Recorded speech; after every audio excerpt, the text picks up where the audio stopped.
All right, we are going to get started. I know that people are strolling in and people are picking up their lunch outside, but we do have to get started. And thank you for coming to this annual Collier Lecture. As you know, Collier Lecture is the most distinguished endowed lectureship that allows an internationally renowned scholar around the world to spend time with our department for several days and provide valuable advice and mentorship to several of our faculty members. And we have a very special Collier lecturer this year. Dr. Constantine Lyketsos is the Elizabeth Planck Earth House professor at Johns Hopkins, where he also chairs the Johns Hopkins Bayview Department of Psychiatry and Behavioral Sciences. He's a world-renowned expert in treatment development for Alzheimer's disease and dementia. He's also a great clinical expert as well. In 2019, he founded and directs now the Richmond Family Precision Medicine Center of Excellence on Alzheimer's disease.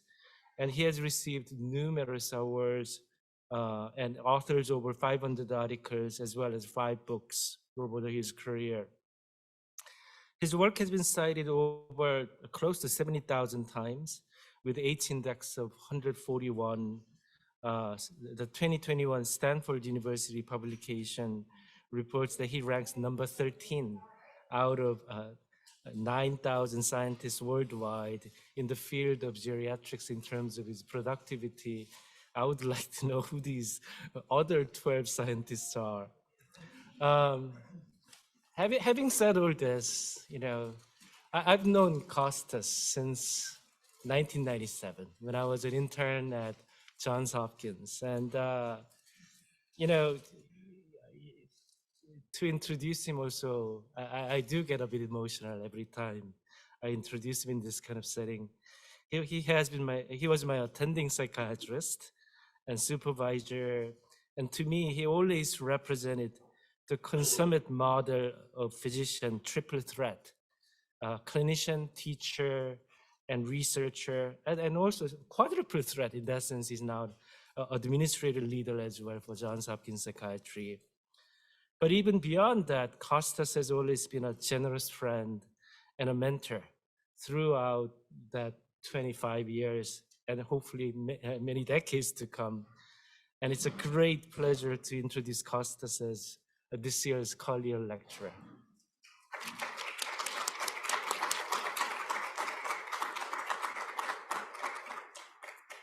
Thank you, Ben. That was wonderful. It's a little emotional for me to see one of my star mentees to have risen to all the accomplishments that you have and all the wonderful stuff you're doing here at the University of Rochester. I'm incredibly proud for what you've accomplished. For those of you who are expecting Ben Lee stories from the old days, those will be available for a fee later on. Recognizing also that he knows a lot of my stories, so I gotta be careful.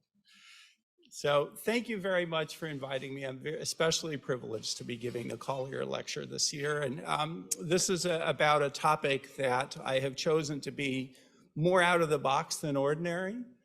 I'm gonna invite you along with me on a consideration of how precision medicine could help us solve the riddle of Alzheimer's disease.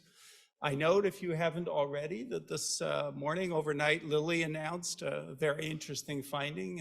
In the same way that we get these findings, the media suddenly tell us that their drug produces a 37% delay in the worsening of cognitive decline in certain patient populations. We'll talk about that, but I think it's an important thing to remember as we move forward. So I'm asked to show several of these slides about disclosures and so forth, and I also have those in my own talk as well. So here's my slide set. So I'm really going to talk to you about, here are my disclosures in the Hopkins format. There's really 3 things that I'd like to accomplish. I want to propose for you a new way to think of, or a different way to think about precision medicine, which goes beyond the biologics and beyond the genetics. I want to talk about the construct of mild behavioral impairment, which I think is a very exciting new idea that has potential in the dementia prevention space. And I also want to talk about a first idea. I'm thinking of how targeting MBI might actually make a difference down the line with preventing dementia. So come with me on this journey. But let me begin with a patient. I think it's always helpful to start there and put this in broader context. So this is a patient in Greece who I've been seeing with a collaborator. He's 83. He's a college graduate. He's a retired general. He's in excellent health, takes no meds, which in Greece is not that unusual at 83. He's had behavioral changes for 3 to 4 years. His family has been noticing he's irritable, he's moody. This was a calm, gentle man who now is prone to periodic outbursts and suspicions about his wife and perhaps her infidelity. And he's also been verbally aggressive, which is completely out of character. And this has been going on for 3 to 4 years. Was first seen about 2 years ago, a year and a half ago, and diagnosed with MBI. And in that context, it was also discovered that he's had cognitive complaints for a couple of years, which were consistent with a diagnosis of MCI, and you see some of the presentation. He was treated with Escitalopram. The MBI symptoms got better, largely remitted, haven't occurred in a while. But I wanted to show you the effect on his cognition. So ignore the Greek, you'll recognize the Montreal Cognitive Assessment here. Do I have a pointer? Where do I? There we go. So the overall score is 22. You'll see the clock is really challenging. I mean, he really never put the right numbers in. He registered objects fairly well from the beginning, but couldn't recall any objects at the end and was quite impaired in verbal fluency. Here's his BOCA a year later. The overall score is now 25, so he's picked up 3 points. Clock is pretty much okay, and his verbal fluency has now normalized. It's actually closer to 16 words, whereas it was about 8 or 9 before. And he now recalls 3 items out of the 5, whereas a year ago he couldn't recall any. And with cues, he gets 1 more, so his memory index isn't terrible. You don't really expect this in someone with MCI, to see that you will, a year later, have improvement. Even if all this is practice effect, you still don't expect to see it that much in true MCI. So this, I think, is the paradigmatic patient, and I know there are a lot of them out there because I see them in my practice that perhaps will be targeted in the direction that we're going. So I've been fortunate to have a number of funding sources over the years, including colleagues at the Richmond Center, and I want to give particular credit to 3 important people, Zainur Ismail, Paul Rosenberg, and Anton Porstenson. Anton and I have been joined at the hip twins, Scandinavian Greek kind of thing, for a long time now. And certainly Anton's been very important in much of what I'm going to tell you. This is the Precision Medicine Center group. I'm just putting it up there to show you that we have a broad range from several departments with different expertise, all centered around the idea, here are their photographs, all centered around the idea that we want to do precision medicine as applied to Alzheimer's. And by that, we essentially mean we want to find the right treatment for the right patient at the right time.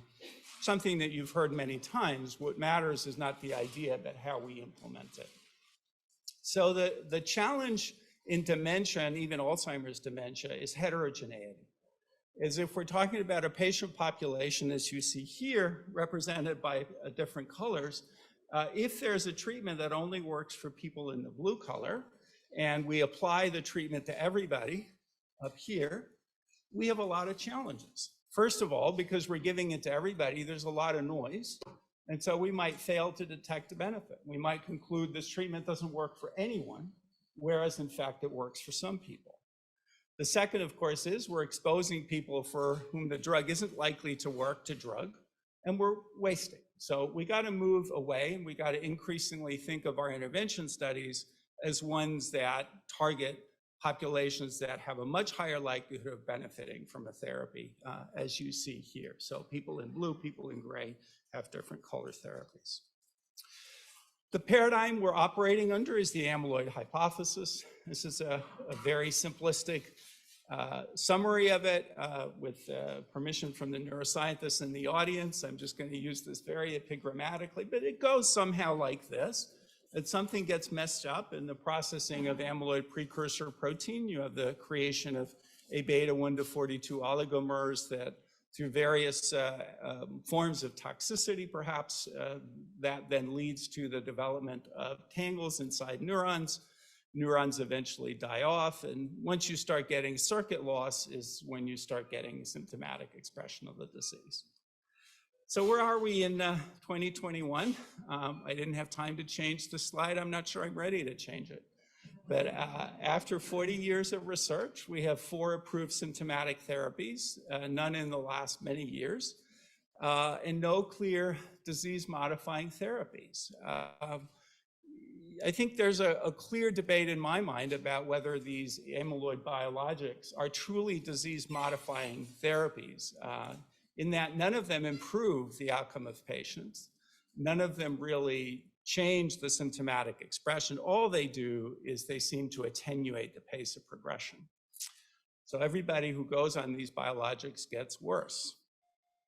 And if you are steeped in epidemiology, you will remember that prevalence is a product of incidence and duration, which means what is going to happen with wider use, which I think will happen and should happen with these biologics, we're going to have increasing numbers of people alive with dementia to take care of because we're not really materially changing the progression. So that's what I mean, no clear disease-modifying therapies. We have therapies that modify one important aspect of Alzheimer's disease, but I don't know that they're really going to be game changers at this point. We'll see. They may turn out to be game changers if they are clearly shown to change incidence, if they are shown that when delivered to people in very early phases were amyloid positive. And of course, there's a couple of studies right now, like the AHEAD study, which is looking at lecanemab in this context. I don't know that donanemab has a prevention trial yet, but they do. Okay, so Anton's my go-to person for whatever is going on.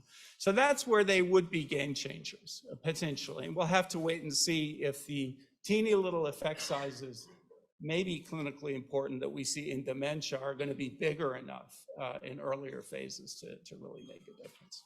So this will be sorted out over the next several years. I'm not going to spend too much time on the slide that I had before. So we'd like to shift the paradigm, and we'd like to say that the amyloid idea is not a unitary one. We want to move away from plaques, tangles, et cetera, to stuff before plaques, things that mediate plaques to tangles and downstream, and especially to appreciate that you probably have more than one arrow pathways and that there's going to be variability for different people. There will be some people who have some upstream effect, perhaps in their reserve, perhaps in their exposure to stress, where there will be preventive opportunities. And different people will have different ways of coming down the cascade. And I think starting to understand the parameters that brings this together, we have some ideas here. I'm sure all of you could come up with the same list: inflammation, chronic stress, insulin resistance, brain perfusion. And I'm really going to talk a little bit about aging linked neurotransmitter loss, which is really what the MBI idea comes from. So ultimately, it comes down to this sort of heterogeneity, which in many ways will be broken down to subgroups. We're using all these methods in different settings. So now I just want to shift gear and talk about 2 of the approaches. So what's a subgroup? What is the subgroup that will be relevant to dementia prevention? Well, I think you start with a hypothesis, I'll articulate them, of the existence of a subgroup, which then allows you to start defining a target population. And what is key to this discussion is you need a defining feature. And we'll talk about one way to do that in the vascular context. You need a reliable measure of the defining feature, and then you need to have some candidate intervention that you link up to this you do a proof of concept trial, and that iteration will repeat itself, I think, a number of times as different subgroups are increasingly characterized. So let me talk then about the first idea, which probably should be pretty apparent to everybody. Focus on Alzheimer's disease, not on vascular dementia. There's good epi-evidence that people with higher blood pressure, more cholesterol, or who are being treated with certain antihypertensive have different outcomes of the Alzheimer's disease. So the brain vasculature matters to the pathology of the plaques, tangles, whatever that is, and to the subsequent clinical expression. But what is it exactly, and how exactly is this working mechanistically? And the first idea that we have uses an imaging methodology to define a particular problem, which has to do with brain perfusion. Let me skip through those. And this is what we call the Vascular Subgroup Pilot Project. So who are the people who are at risk, in this case with mild cognitive impairment, for whom vascular factors are most important in progressing to the next stage, from MCI to dementia? So our colleagues in radiology, working with colleagues in neurology and psychiatry, have come up with a kind of a stress test to the brain that relates to cerebrovascular reactivity. And the idea is that you place a person in a scanner, MR, you do arterial spin labeling before, and then you expose them to CO2 and you do ASL after. And that delta is the so-called cerebrovascular reactivity. And the CVR is quite variable in people with MCI. That's basically what I'm showing you. On average in MCI, it's impaired compared to normal controls. But more interestingly, there are people for whom it's very impaired. And then there are people for whom it's less impaired who have MCI. So even though the average curve, if you will, is lower in normal versus MCI and dementia, really you have people who are down here who might be the interest. And in fact, there are people who have a paradoxical response. You expose them to CO2, they should increase their brain perfusion. Some people actually reduce their brain perfusion.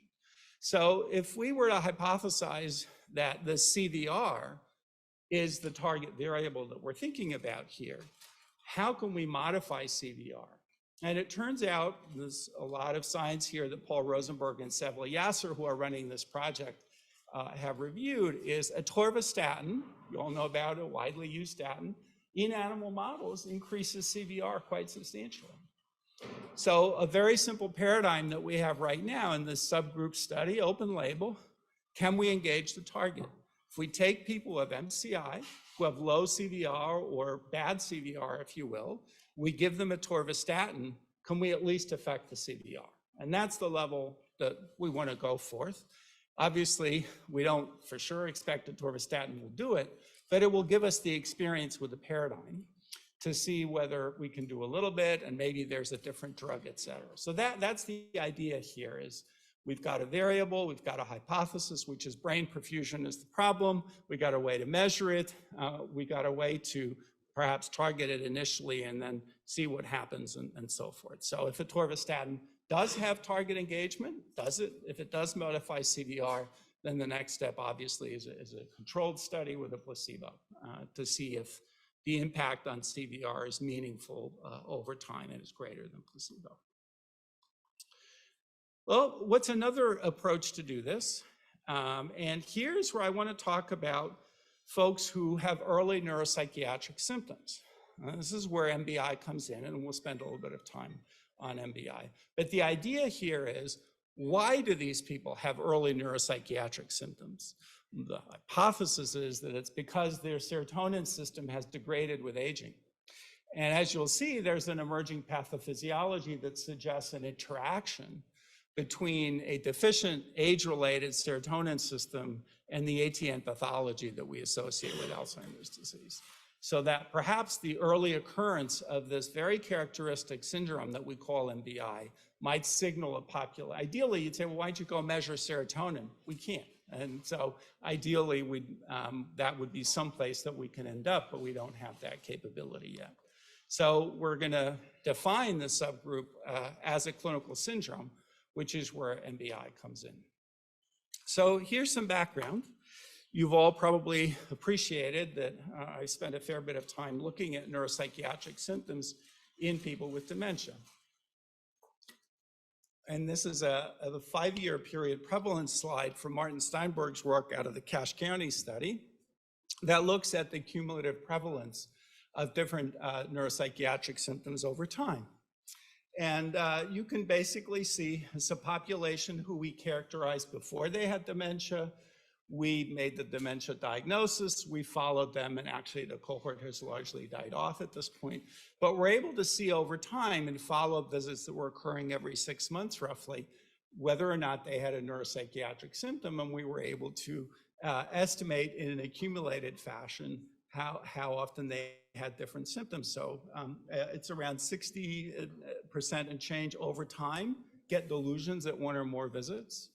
And you replicate that with hallucinations, the fraction here is closer to 45%. But if you say any one of these, you're at about 97% by the end of the 5 years. So this really changes the framework, because if it's almost universally the case that people will get 1 or more non-memory symptoms, it starts getting us to think about the disease in a very different way. And one of the ways you start thinking about it, how do these matter to patient outcomes? So this is a survival analysis from work of Matt Peters. Having neuropsychiatric symptoms in general is bad for you, more ADL impairment, et cetera. But there seems to be an acceleration of progression to severe dementia.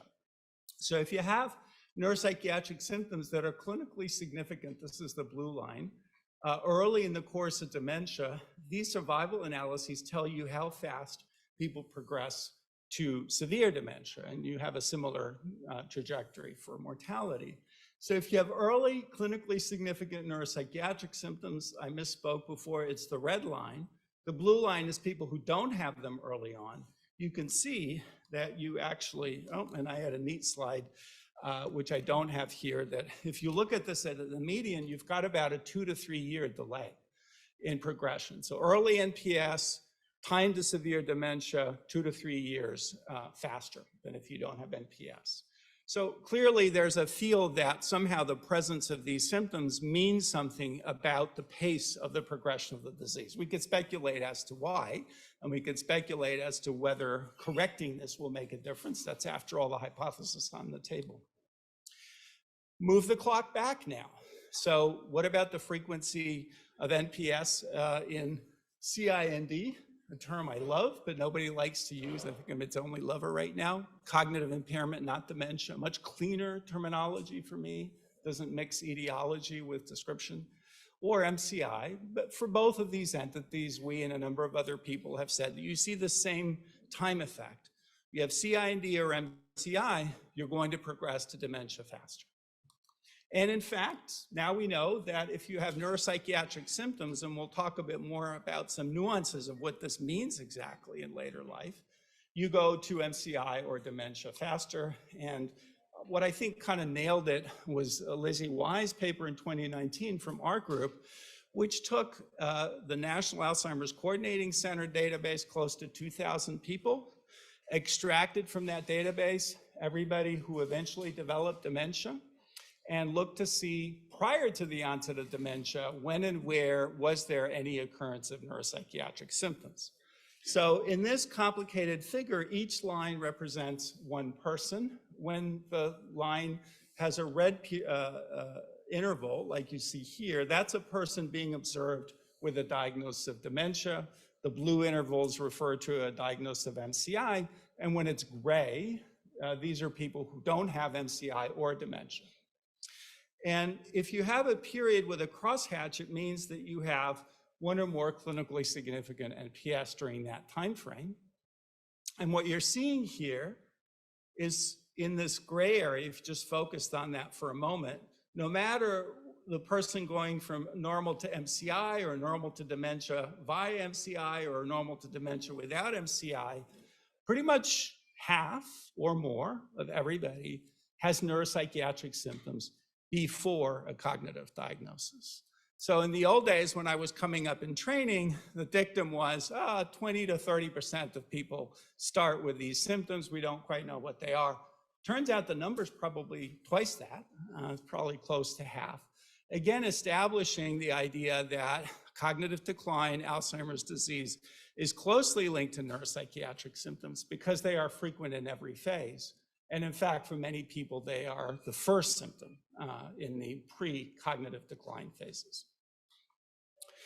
So this got us thinking that what I showed you basically here is a very simplistic determination of getting a crosshatch, clinically significant neuropsychiatric symptoms. Well, we wanted to go a step beyond that and start thinking more than just symptoms are there, more than generally saying through a measure that they're clinically significant, but we wanted to start understanding that these symptoms were impactful. And that's where you're starting to get into the DSM world. DSMology says for a set of symptoms to be relevant as a disorder, they've got to be impactful in some way to functioning.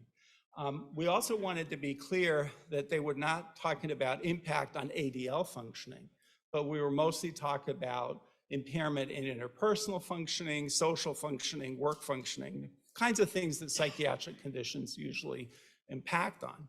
So we started off by saying that, okay, MBI really describes a syndromic state where moderate or more severe neuropsychiatric symptoms are present that are impacting but not on ADLs. So the person largely has intact ADLs. And they are not due to things like delirium or medications or caregivers, et cetera. Again, the usual exclusions that you expect to see in the DSMology.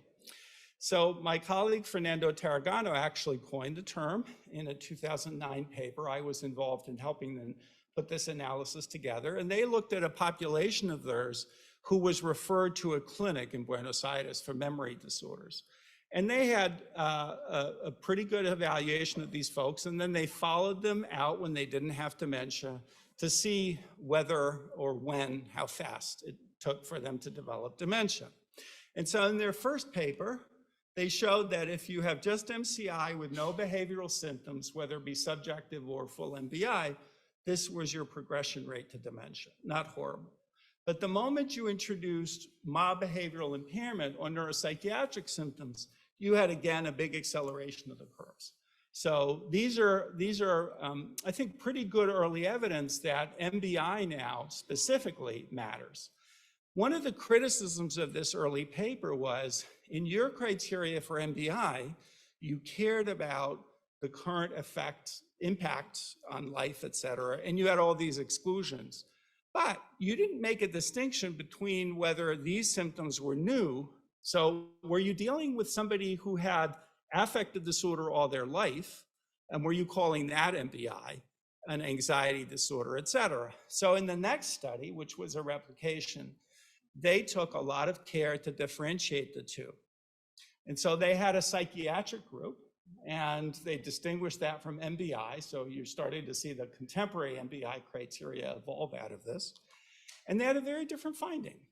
So the psychiatric group really didn't progress to dementia that often, right? So these are people with lifelong psychiatric disorders, the common ones, who now have them active and are referred to a memory clinic. And they have memory complaints, and they have clinically significant neuropsychiatric symptoms, et cetera, but they don't progress to dementia. So whereas if you look at people with MBI now, so this is a cleaner, purer group of people with clinically severe, moderate to severe symptoms, impactful, that are not bigger, they're new onset in this later age group.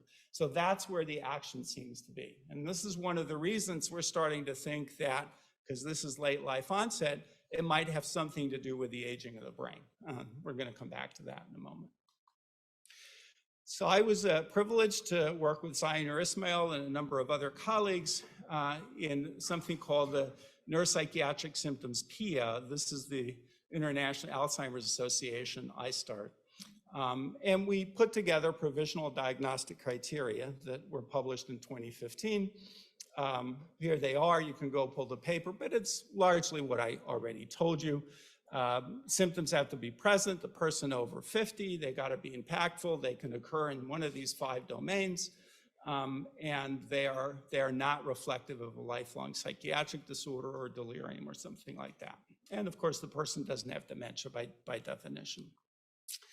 So lots of research 5 years later has been published about this, again, asking the question, if now you have MBI, which is a much stricter definition, what happens to your risk of dementia?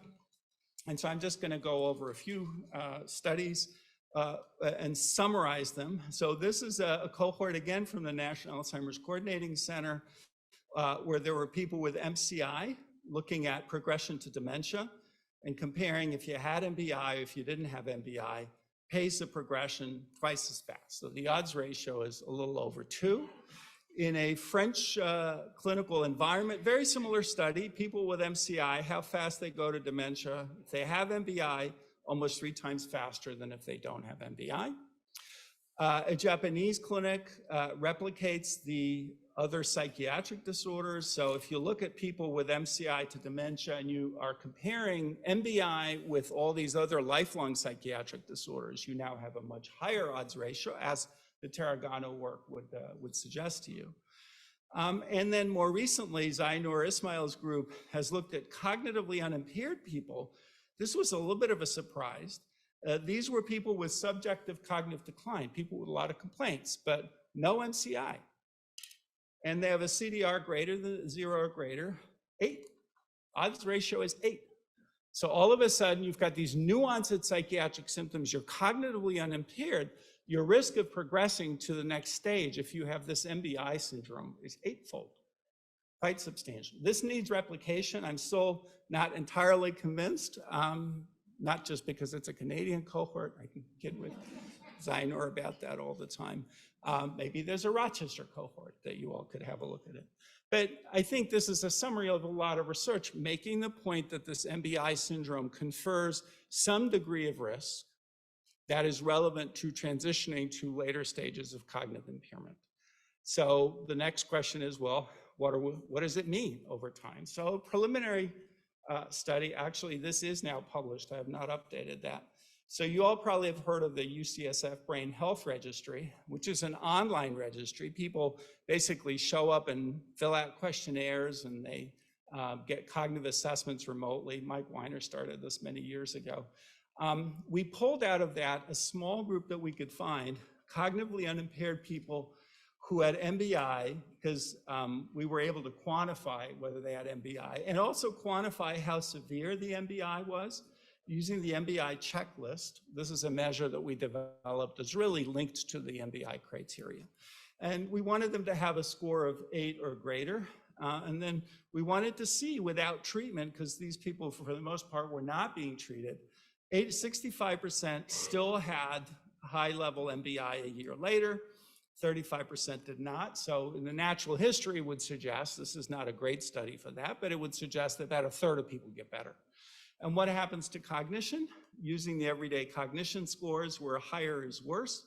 If you had persistent MBI C greater than 8 at a year, you were about 30% worse off than if your MBI had improved. So a tiny early hint to say, well, if the MBI gets better or the symptoms improve, maybe there's a downstream effect on cognition. Obviously not the sort of thing you would conclude, but enough to be hypothesis generating. So that's the question. Might we prevent Alzheimer's dementia by targeting MBI, and how do we target MBI? Well, to get there, to even formally propose the hypothesis, there's a lot of legwork that needs to happen. First, you need to get MBI better. You need to start thinking of how are we going to intervene. And even before that, you need to start thinking, what's the possible underlying pathophysiology? Let's see. I have lots of slides now that I don't want to delve into too depth, but there are a number of things that are notable and relevant. First is that there's early loss of serotonin neurons in AD pathology. So if you study people with AD pathology in their brains, there's a fair bit of serotonergic loss. If you look at that clinically by PET imaging, for example, a work of Gwen Smith at our place, bears reduction of serotonin transporter by PET imaging that actually seems to be closely related to the regions where amyloid deposition is greatest. And the less of serotonin impairs memory function. There's some evidence that it regulates A beta and tau levels. I'm glossing over a lot of this, I know, because I mostly want to get to the punchline and to our discussion after that. So I just want to go straight to the summary slide. The idea is that the pathophysiology of MBI is hypothesized to be a complex interplay between aging, ATN, and serotonin loss. So the link between neuropsychiatric symptoms and dementia and loss of monoamines has been known for quite a while. There are a number of nice studies about that. And there's also clinical evidence now by measuring the relevant biomarkers that links it to ATN pathology as well. And that's just one slide that summarizes all the research. And there are a number of studies that have looked at MBI in relationship to CSF measures, changes in CSF measures, changes in tau measures, amyloid and PET, size of entorhinal cortex and hippocampus. So there's clearly some relationship between the two, in addition to the relationship to serotonin. So this is a very simple schematic of how we're starting to think about it.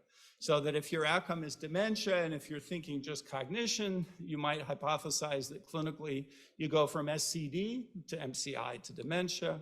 If your interest is more in the behavioral sphere, there's this parallel progression from changes in behavior to neuropsychiatric symptoms to MBI. I've got an ectopic impaired there, but this is the simplified amyloid cascade that I had earlier. But this is how serotonin loss, we think, comes into play, is that there's a reduction with aging, which seems to be fairly well established, that tau pathology seems to be related to pathology in the RAF-A as well, that the deterioration of the serotonin system might actually impact amyloid deposition, and then the cycle goes on and you go downstream. So that would suggest that if the MBI reflects both ATN pathology and serotonergic loss, you ask the question, is there a treatment that targets ATN and serotonin and might have a prayer at improving MBI symptoms, which really has to be the first look. And we think escitalopram is worth taking a first look. So this is work from Yvette Chalene that I'm summarizing for you. She's gone to Penn, I think about 8 or 9 years ago. One of the studies that she's doing is taking normal older people, exposing them to different doses and durations of escitalopram, and then measuring in CSF amyloid levels. And if you just compare all escitalopram with placebo, there's a reduction in CSF A beta on drug versus placebo, and there's a bigger reduction depending on the duration with 8 weeks at 20 milligrams, seeming to have the greatest effect in reduction of A beta. So here's a drug that maybe improves the profile of A beta. Now, it's an interesting question as to whether it's good or bad to have lower CSF A beta. I think the consensus generally is that when you intervene and you lower it, that's a good thing, as opposed to when you measure it alone, where lower is thought to be worse. And with Anton, I think this guy's named Korstensen, right? This is your paper. This was a paper that really has changed the world, because after the publication of this paper, escitalopram became the first-line agent to treat people with behavioral symptoms, taking the place of antipsychotics. But it also demonstrated that neuropsychiatric symptoms will get better. In this case, with escitalopram, we did an analysis of blood levels to show that out of the racemate that escitalopram represents, it's escitalopram that seems to be the most robust predictor of clinical response. So this is basically saying that escitalopram, we think, can impact the ATN pathology, but also reduce symptoms of MBI. And there are a couple of epi papers. I'm just showing one to you here, which suggests in observational settings that if people are exposed to SSRIs, they actually have a lower risk of dementia, but only those who are exposed to SSRIs who also have depressive symptoms. So in the absence of depressive symptoms, SSRIs don't seem to be helpful, and there's a replication. Again, this point that we were making before, that these depressive symptoms in this later life context probably reflect a deterioration of the serotonergic system. So our study that we're working on getting funding for is really aimed to improve MBI. We're really not interested in predicting what will happen downstream cognitively. We think MBI is itself impactful. We think escitalopram is a good shot at being the first drug that's being developed for that. And that's really what we want to build a trial around. But at the same time, we want to collect information about what does this whole treatment of MBI do downstream to cognitive change, and what does it do downstream to biomarkers, in this case, blood biomarkers. And so the idea will be this trial will include people who have MCI or SCD, so they are cognitively symptomatic with amnestic symptoms. They have AD biomarkers. We're thinking probably just one blood biomarker, p-tau217. We've completed a small pilot study to suggest that a particular cutoff that we would use for that that's strongly linked to the amount of amyloid in the brain, amyloid, p-tau amyloid. And then they would have MBI by the criteria, which presumably would confer to them the risk of progression that's even higher than just having MCI or SCD, and that we'd want them to be moderately to severely symptomatic with an MBIC of 8 or greater. Our primary aim, comparing escitalopram to placebo over 12 months, of course, we'll be looking more frequently, will be, can we reduce MBIC scores? We're going to use the NIH toolbox battery that's very sensitive to cognitive change in this realm. And the toolbox battery has a fluid intelligence score that's also fairly heavy on executive assessment, which we think will be a predominant cognitive effect. So we're going to look at the effect on fluid intelligence and also on the blood biomarkers. And we're going to go beyond p-tau217. We're going to look at other blood biomarkers. We're not sure we can afford to do CSF, especially in the current era of the complexities of people wanting to be in different studies. So let me see if I can summarize. I think the goal was to kind of bring you a different perspective on precision medicine, focus being trying to opportunistically define subgroups that could be treated to improve outcomes in dementia. That I illustrated to you the vascular concept, which I think most people are more comfortable with, but I'm also throwing at you this different concept, which is this behavioral syndrome that seems to be very characteristically related to Alzheimer's brain disease, and whether targeting that by virtue of the fact that we think it reflects serotonergic loss from aging might be something that we can use to produce better MBI outcomes, but possibly outcomes that will improve cognitive outcomes and perhaps brain pathology. So I will end there, and I will thank you and take some questions.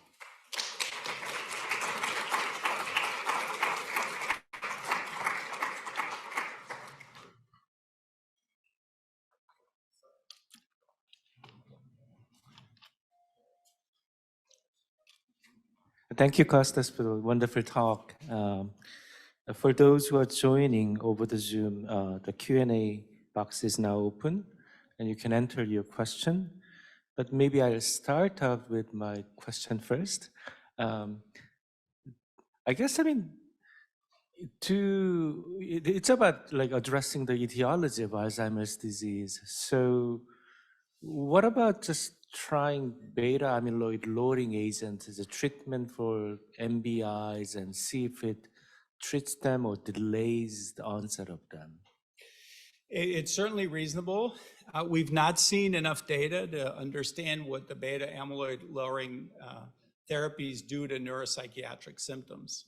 And given that I think the neuropsychiatric symptoms are not just about ATN pathology, it's reasonable to expect that they will be partly or perhaps not at all successful. We'll have to see. Okay, all right. Other questions from the audience?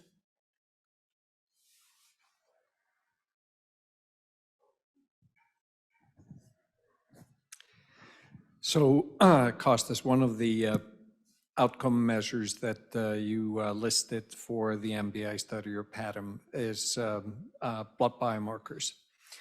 And I was wondering, so in your work, both in the clinic and the Precision Medical Center, I think that blood biomarkers might actually be some of the most exciting discoveries and evolutions in the whole field of Alzheimer's disease, and how we will diagnose it, how we will select treatment, how we will monitor treatment, prognosis, et cetera, et cetera. Can you speak a little bit about it and kind of where we are at today in terms of this entering into research, but more importantly, entering into the clinic? Yeah, so let's think of utilities first. I think in terms of diagnostic utility, I think you were there at CTAD at the task force in November, where there was a whole lot of discussion about this. I think we're probably more than a year or two away from having a blood biomarker contributing to diagnosis. And the candidate that seems most interesting to me is p-tau217. Which seems to be most replicable, and you can actually come up with a cutoff with a high AUC that tells you something about whether there's amyloid in the brain. So I think what's going to be sorted out from the diagnosis point of view is which of the various blood, probably tau species, are going to be most interesting, and whatever cutoffs will be used. That's the one point.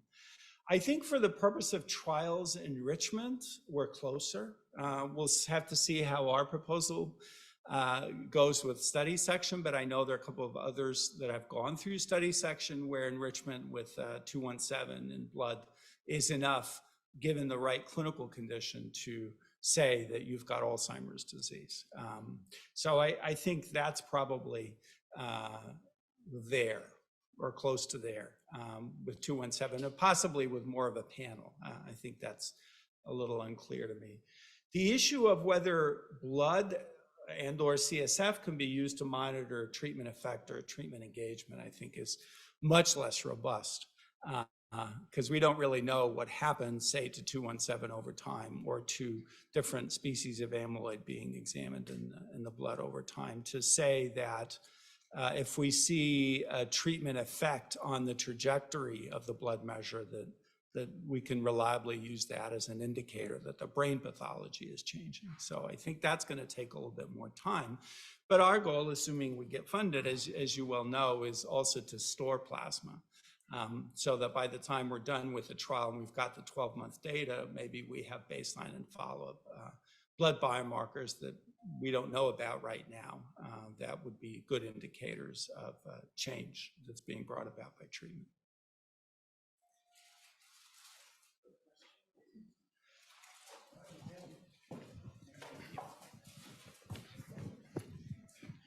Yeah, great discussion. This is actually a clinical question, not a basic science question. But you talk about precision medicine and defining groups of individuals with different risk factors and other things for disease. From your talk and from the numbers you gave, it looked like, just eyeballing, that something like half of the patients that are in aging clinics that come with MCI have MBI already. It's a fairly high prevalence, and I guess that's one question: is it really that high? How large a population are we talking? And then the second is that my understanding is that in normal clinical practice, that many of these individuals would be treated with SSRIs or something as well. So how does that kind of play into thinking about this, and those patient populations that you did follow? How many of them were on drugs and stuff like that? And does that mess things up, or does that help? Yeah, well, you're right, Carrie. So let me just address the prevalence thing. The half, I think, applies to neuropsych symptoms before or at the time of diagnosis. But the tightly defined MBI syndrome, I think, is more on the 20 to 30% range. when people come with MCI or the cognitive complaint. So it's lower, and I think it reflects the criteria. I think I don't know. So for example, the UCSF study that I showed you, none of those people with MBI were getting. Now, these are people coming into the computer and filling out questionnaires that were not engaged in clinical practices. So none of them were on SSRIs. That's why we're able to get a somewhat natural history thing. So there are people out there who have MBI who could be targets for us. And our challenge, as it has been in our Escitalopram study, how do we find them? In the Escitalopram study, it's been very hard to find them, just because you go to a primary care doctor, you say, I'm forgetting and I'm a little irritable, you're on an SSRI, which is probably a bit of overkill. So now things will change if we get funded, and we're in the field for so fortunate this a little bit later than this time next year. Another challenge is going to come from the amyloid agents, because we're targeting MCI folks. And so we don't particularly want to, in the trial, have people on amyloid agents. So will we be seeing the amyloid failures? Will we be seeing the people who don't want to take the risk with the biologics? But yeah, we'll be challenged with recruiting, but we've been there before.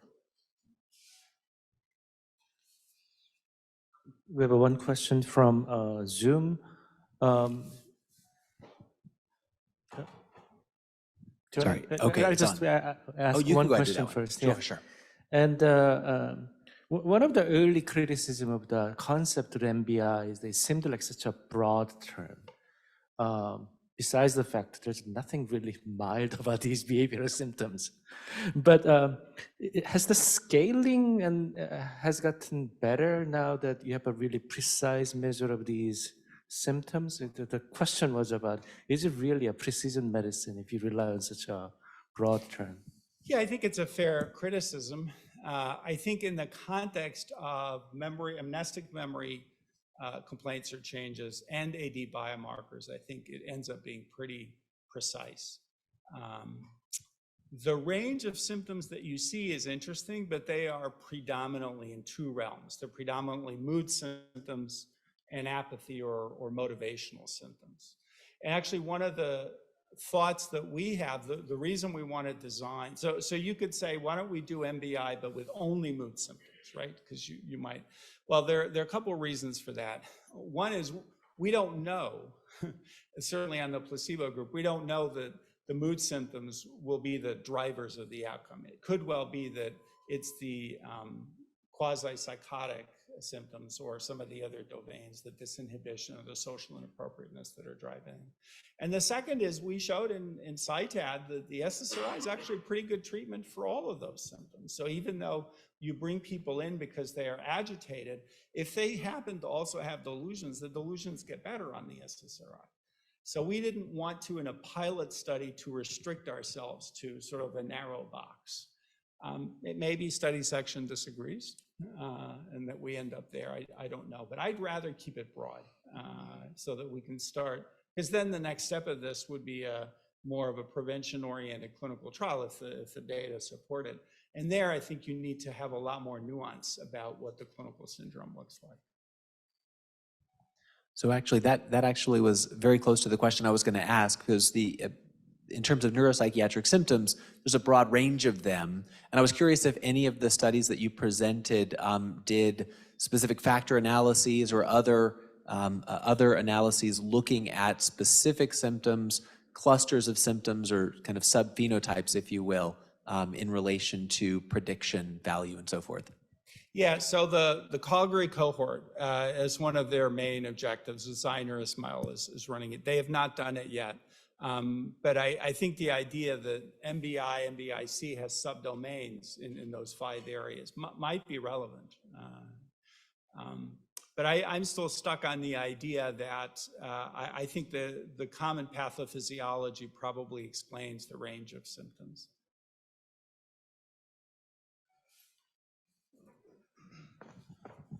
All right, thank you so much. I really enjoyed your talk. I was curious about the delta with the CO2, sort of the brain stress test, and the kind of wondering how that might fit into the paradigm of MBI and the trial design that you have, like, because if it works and your hypothesis is proven, then you still have the serotonin, et cetera. But then the question will be, well, it's improving behavioral symptoms, but also cognitive symptoms. And so it seemed to me that would be something you would want to look at, if possible, to understand it better. But I feel like maybe I missed the rest of that story. So. Well, I think it's a fair point. I mean, there's at least a theoretical, probably more than theoretical, relationship between brain perfusion and neuropsychiatric symptoms. So there may well be. I think at the stage that we are right now, we want to minimize participant burden. If we are successful in getting through this phase and then giving enough evidence for go to the next phase, I think at that point you're talking access to the kinds of dollars where you might be able to do MRIs and perfusion, look at those kinds of things as well.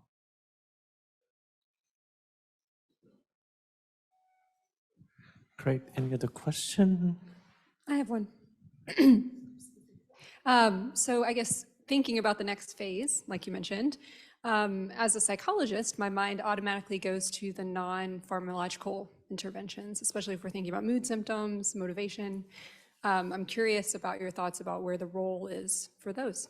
Yeah, thank you. So we're finishing up a paper that we had a task force meeting about this with the CTAD group last November. And we're finishing up a paper which is a little broader than what I showed you, and is saying, yeah, MBI should be a target for therapy. Here are the options. And we are proposing that there are psychological therapies, things like problem-solving therapy, which has efficacy in reducing depressive symptoms. Paul Rosenberg and Dimitris Gyoses have a trial right now looking at MCI with depression, problem-solving therapy. Does it improve cognitive symptoms as well? So that would be another way to go about it. And I skipped over a slide at the end. The other pharmacological alternative might be atomoxetine. Back to this monoamine idea, taking it from the noradrenergic deficiency. And there you can actually see the locus ceruleus on MR. And so there you can get much more targeted into the pathophysiology. So I think that there will be room for psychological therapies, as well as other pharmacological therapies that try to get at this monoamine loss concept as underlying the problem. As a follow-up to that, sleep, hygiene, exercise, diet, what? Yeah, so that's back to the kind of precision medicine pathways to dementia idea. I am increasingly persuaded that there's a sleep pathway, probably a sleep pathway that involves age-related loss and slow wave sleep. I was talking to Mark, I think, about that earlier. Yeah. And so, yes, I've asked members in our Richmond Center to start thinking of that. Interestingly, one of the things that we're doing in the PMC is we have access to all our electronic health records. So we have all 15,000 people who were evaluated in our memory disorder center and who have an EPIC record. And so we're starting to analyze that. At that level, having a sleep diagnosis at the beginning is actually not good, is good for you, which might be opposite, but it might simply reflect that if you have a sleep diagnosis, it means it's been detected and treated, as opposed to there's really a problem. So we're trying to go beyond that. So I think sleep is a really under-recognized issue in this setting, and certainly an under-treated issue that could be a way of defining another pathway to dementia with a subgroup that could be targeted. Great. It's 1 o'clock now, so we'll probably have to end. But thank you so much, Kostas, for a wonderful talk. And yeah. Thank you. Thanks for inviting me.